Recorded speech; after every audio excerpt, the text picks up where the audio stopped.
In rugby league, they've been doing it for 20 years. In football, they've been talking about it for just as long. Maybe they'll still be talking about it for another 20 years. The use of video technology, the use of a video referee. We're here at Rugby Football League Headquarters here in Leeds to talk to one of only 6 full-time Super League referees, Robert Hicks. Robert, so how does technology work in rugby league? It's been around a long time now, and we've refined our protocols.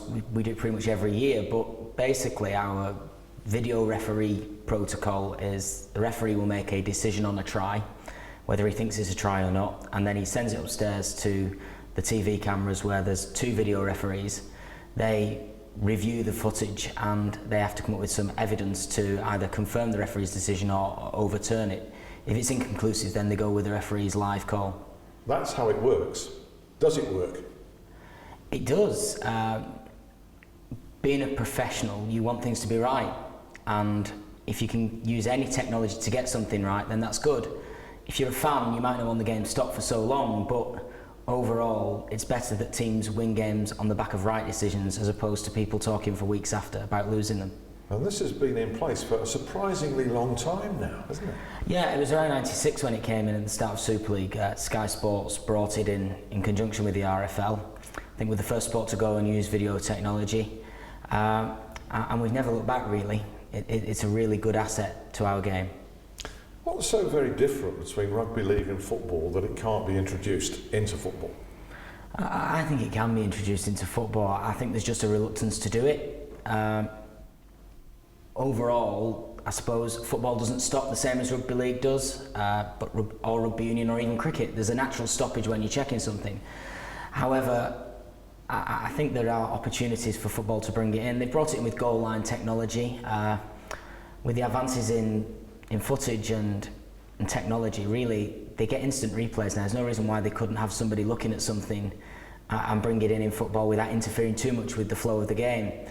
I remember a few years ago, Steve Bennett spoke at a referees conference I was at, and he said the difficult thing would be if there was a potential goal at one end, it was cleared off the line, went up the other end, and they scored at the other end, and that was the match-winning goal, and then he checked the far end goal, and that turned out to be a goal. There'd be chaos. But with goal line technology, that's instantaneous now, so why can we not just get replays and extend it to major incidents? And I think it should just be major incidents. You don't want to micromanage a game with robots. There is a bit of flow around a game of football, but big decisions, penalties, send-offs, goals, they change games in football, and it should be in.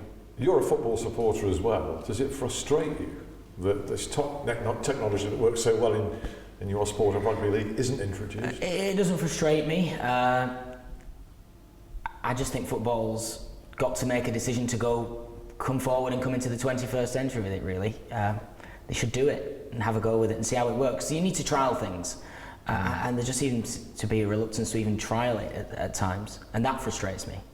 There's been a lot of talk about managers having appeals, or two per half, but certainly you are the ref experts, Keith Hackett, Mark Halsey, etc., Roger Dilks.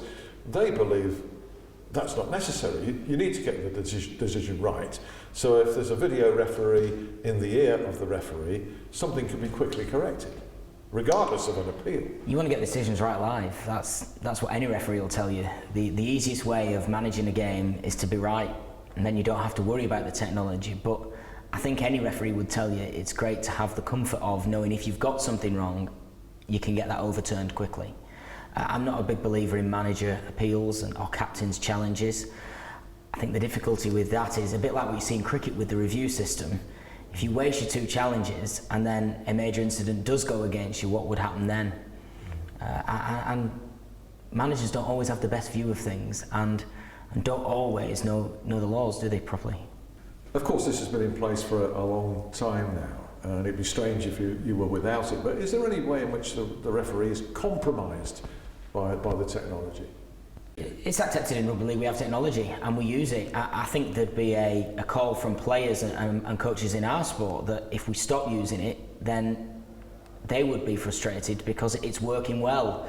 There are always times when it can work better, and we've got to work and review that process every year to make sure we improve and take it forward. But it shouldn't be a fear factor for you. You're making decisions week in, week out, snap judgments, and the best refs get most decisions right. So in football, what are we talking about? We're talking about goals which perhaps should have been disallowed, sendings off, which perhaps shouldn't have been a red card, or vice versa, that kind of big decision. Well, offside, I think, is the obvious next step, isn't it? Because technology proves offside right and wrong quite easily, and I think offside can be a very difficult call for a referee's assistant, because they've got to look along the line, and then they've also got to have a peripheral view of when that ball's been played, and marrying all that up in a split second can be very difficult. We saw it in the Arsenal-Liverpool game, and even in the Man United game against Newcastle, where the goal was rightly disallowed for offside, but it was fractional, wasn't it? And to get that right live every time takes a high level of skill and a little bit of luck. I think sometimes we need some luck as officials, as players do. Even on replays, you've got to look at it very closely and several times. The danger with send-offs, with diving or simulation as it's called, and penalties is you don't always get a clear view. So I think then if you're going to bring it in for those kind of situations, you've got to have a live view that can be overturned. One of the things that we've brought in our sport around technology is we make live calls and you have to prove it wrong. But even on some other smaller areas of the game, such as restarts of play, the ref will nominate the restart, and then the video ref can have 2 replays to see if it's right. If it's clearly wrong, he overturns it, and that way you avoid the major boo-boo, as opposed to the minor call, which could go either way, and they're the difficult ones, especially in football, where he might have got his toe on the ball or he might not have done. Did he dive? Was there a bit of contact? They're difficult calls for even video replays, I think. So the referee is innocent until proven guilty? Yeah, and that should be the way it should be. Most referees, when you watch football, they're in great positions to make these calls. But the nature of football, it's fast, it's furious. You're going to sometimes just have a player in your view. You're just not going to see something. I used innocent, until you're proven guilty, because actually by profession, you are a lawyer. I am, yes, yeah. I work in the legal department of the RFL, assisting with their legal queries, as well as refereeing, but I'm a full-time referee as well, so it allows me to keep my hand in my profession and do something I love doing. You walk onto the field with the law on your side in every sense of the word. Do you feel that actually improves your stature with players as well? Subconsciously, maybe? Possibly. I think the reality is that your stature with players goes up on a various different of degree, in that if you're getting decisions right, you get players' confidence. If you talk to players appropriately and you build relationships with them, they'll accept errors. They make a number of errors themselves in games. They'll put a pass to ground, they'll pass to the lead when they should hit the sweep in our game, they'll kick and the ball will go out on the full. They'll make a lot of errors in a game. So they accept referees make errors, but what they don't accept is referees who are pig-headed or ignorant to that fact, I think. We'll talk more about that, but just finally on technology. There are times, as in football, in rugby league, where you can watch a try or an attempted try many, many times, and it still not be conclusive because perhaps there are too many bodies in the way.